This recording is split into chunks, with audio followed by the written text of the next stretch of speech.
Espesyal ang handog ng Kapusong Totoo ngayong Pasko. Tunghayan po ninyo ang kwento ng binatilyong isinakripisyo ang kalayaan ng kanyang pagiging bata. Tumayo siyang magulang at walang ibang inisip kundi ang kabutihan para sa kanyang mga kapatid. Isang ulirang kapatid na dapat pamarisan ng mga kabataan. Sa murang edad, inako na ni Owen ang responsibilidad bilang magulang sa kanyang 5 nakababatang kapatid. Patay na ang kanilang ama, habang ang kanilang nanay naman ay umalis upang manilbihan bilang kasambahay sa bayan.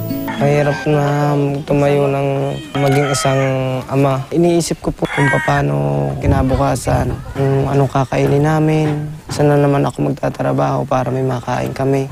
Sa kanilang tirahan, dito sa barangay Madilay-Dilay sa Tanay, Rizal, nagsisiksika ng magkakapatid salat sa mga kagamitan. Pag matutulog kami, pag naulan, sisiksik na lang. Pag hindi naman, nasa labas ako. Palatag ko'y karton. Upang masuportahan ang kanilang pag-aaral at gastusin, pangangahoy ang pinagkakakitaan ni Owen. At kung minsan, umi-extra rin sa construction. Binibigay ko na po sa kapatid ko kung pinabibili po ng bigas, pangbaon. Kayamanan para kay Owen ang edukasyon. Kaya ganun na lamang ang kanyang pagpupursigi na maigapang sa pag-aaral ang kanyang mga kapatid. Importante po kasi makaano kami para makaangat-angat naman po kami sa buhay. Hindi yung lagi na lang kami ganito, mahirap.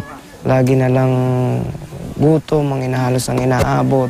At bilang sukli sa pagiging ulirang kapatid, marapat lamang na siya ay gantimpalaan. Sana ngayong Pasko, makompleto kaming magkakapatid, makita ang si mama, tsaka po si ate. Kasi po, sabik na makita ng mga kapatid ko. Abangan ang naghihintay na sorpresa bukas para sa magkakapatid.